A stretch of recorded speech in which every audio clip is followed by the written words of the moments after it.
We are back footnoting on the Fantasy Animation podcast with me, Chris Holliday. And me, Alex Sargent. So we are going to tackle a term.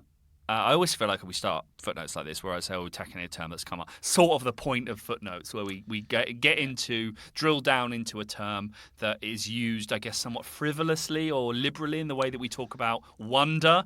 Yeah. So we're going to try and, you are going to give it some scholarly grounding. Well, here's the thing, Chris, is that I think with this one, normally what happens is that one of us has to make a term that we thought we just understood much more complicated. Yes. I think that our job is even more difficult this time, which is why I'm using more words before you hit that 10-minute timer on me, because in a way I think we might have a disagreement amongst our two fantasy versus animation keywords as to exactly what this word means. So we have two definitions to fight through during this conversation. Let's see how we do. Yeah, it's also a tricky, and you can decide to cut this out. Yeah. it's also a tricky episode because we've already recorded it once. And yeah. It didn't. Oh, yeah. That's also tricky because we've recorded it once, and one of the mic cables broke. In fact, you can probably guess which episode we recorded it after, but we'll let that be a fun game you can tweet us about. Not tweet us, because one, they don't exist anymore, and two, hopefully we won't be on there much longer. Absolutely.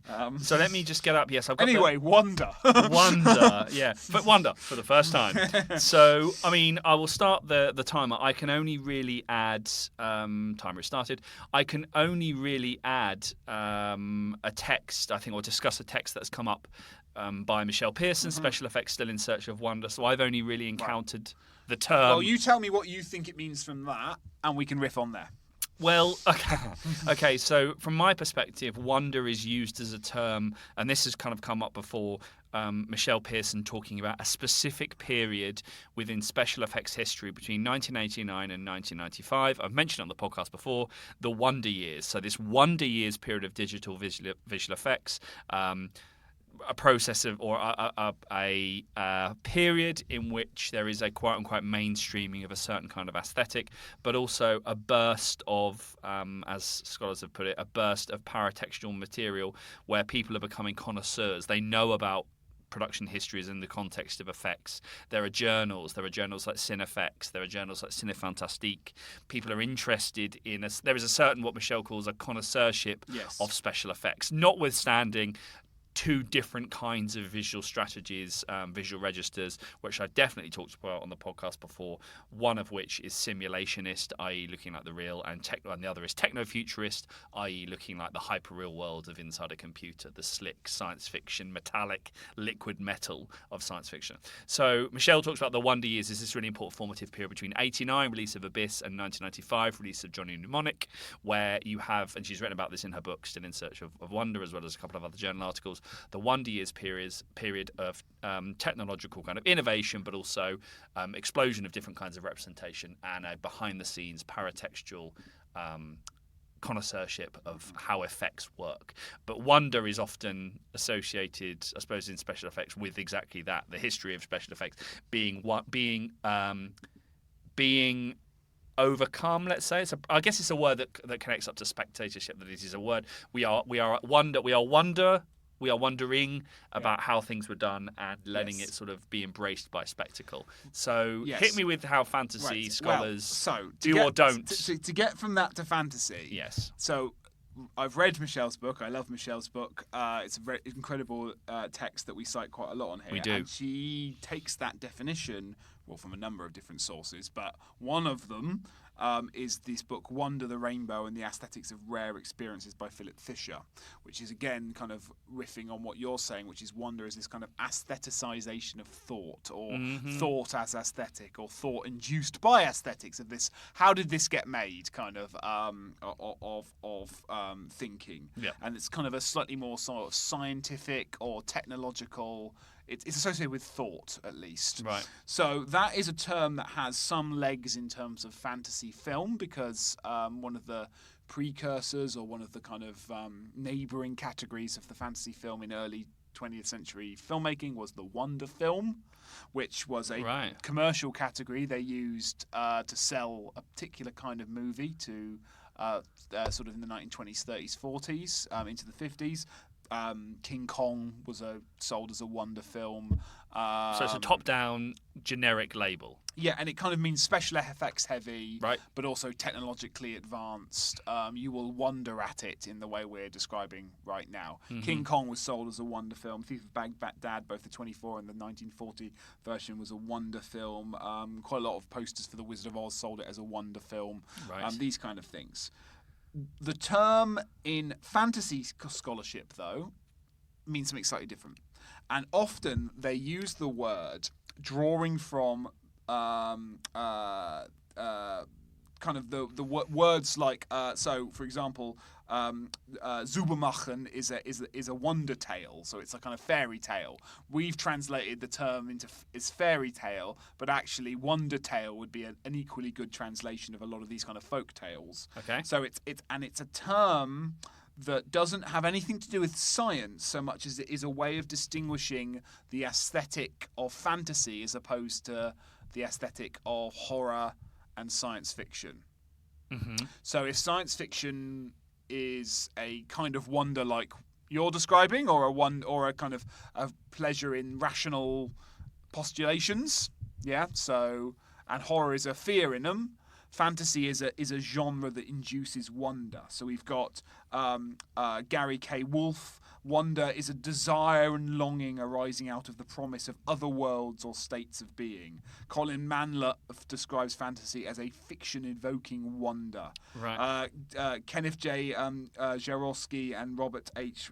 Boyer describe it as a feeling of awe and wonder associated with the genre. So loosely, wonder means a pleasure, a celebration, a desire for other states of being. So it's got nothing to do with technology in fantasy. It's to do with the pleasure of otherness that fantasy seems to offer.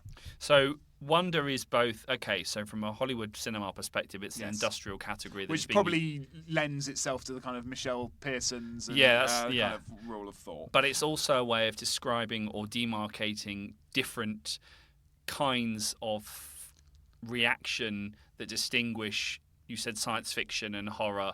Yes. So it's being wielded in. So in I'm using different... fantasy in the much more generic sense of the word, right? You know, so unfortunately there's this complicated thing about fantasy, which is fantasy can be used as two different words.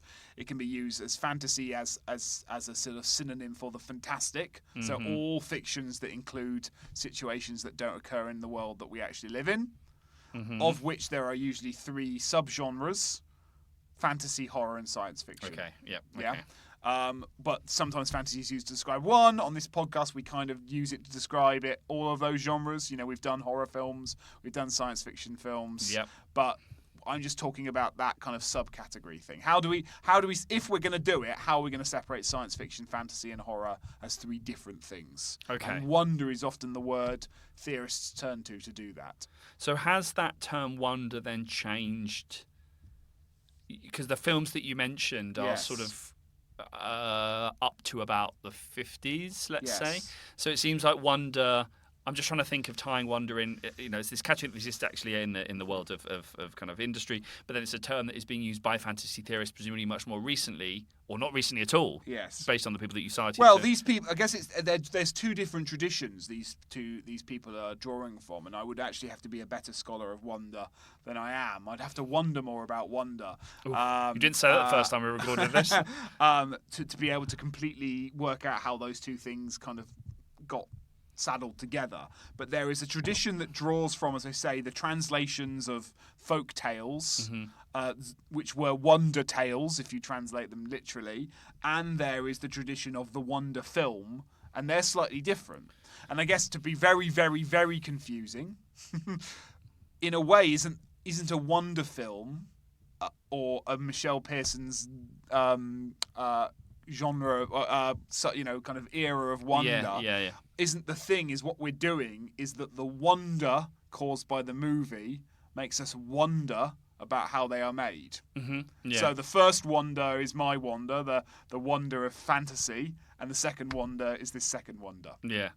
I'm trying to. I mean, yeah. And the third, I'm just, yeah. Yeah. Well, no, because I suppose I guess we could just to be very simple. We could just for now a technological wonder and a magical wonder, just as a kind of like Well, I'm trying to tie it into more recent writing on sort of expanded animation, where people are talking about, and Susan Buchan calls it pervasive animation. There are other writers that lean more towards the sort of Vicky Smith, Nikki Hammy writing about expanded animation that talk about the different spaces of animation that actually. And this is week one of my animation class, which is thinking about animation and its interaction with the museum or the art exhibition or the signage on the underground or medical imaging or the different ways that animation works in these different spaces. And so Edwin Carrells has written a chapter in pervasive animation called Spaces of Wonder, Animation and Museology. And it seems to be that wonder is playing out against this tension or this balance between emotional reaction and wondering, and how animation has the ability to transform a place into a place of wonder. So the introduction of animation into the art exhibit or the gallery or the museum space broadens the field of what Carrell says visual art and manifests a more different kind of derivative character. So animation has the ability to bring wonder into a real material space, which I suppose is more one of the categories than the other. I agree, and I've not read that text, but it sounds like, just from the way you use that quotation, the wonder they're talking about is not a wonder of how the exhibition was made. No. It's a wonder of taking us back to the wonder film. Yeah, the awe of it all. Yeah. Or the, Right. Well, you have 10 seconds. You've mentioned a few. Colin Manlove, you've mentioned. I've mentioned Carrell's work. Yeah. Anything else that jumps out? Do you deal with wonder in your book? So I deal with wonder in my book, but basically I deal with it in my introduction to try and say I'm not sure this is a useful term to try to distinguish what fantasy is. Because we won't include that then. Because it's got all this baggage associated with film, right? Yeah.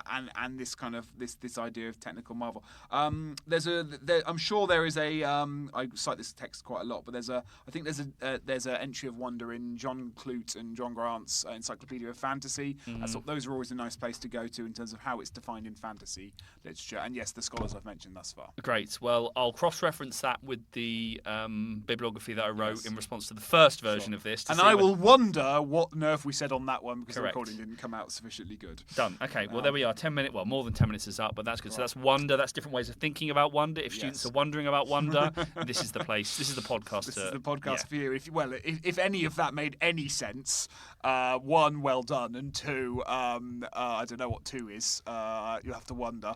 But if it didn't, and you want us to unpack anything we said there, or do you think another footnote is needed on something else we discussed there, or on anything that we talk about on the main episodes, or something you're just thinking about in your own research or writing or thinking, or you're just curious about, that you want to ask us a question about, you know what to do. You can email us at fananimresearch, FANANIM research @gmail.com, and we will happily take your suggestions for footnotes. As you might have could tell by the fact that we're coming up with these ourselves, we're a bit dry on suggestions at the moment, so we'd like some more. Please do let us know, and we'll happily include them. But otherwise, that's been us for another episode, and we'll see you next time. Bye.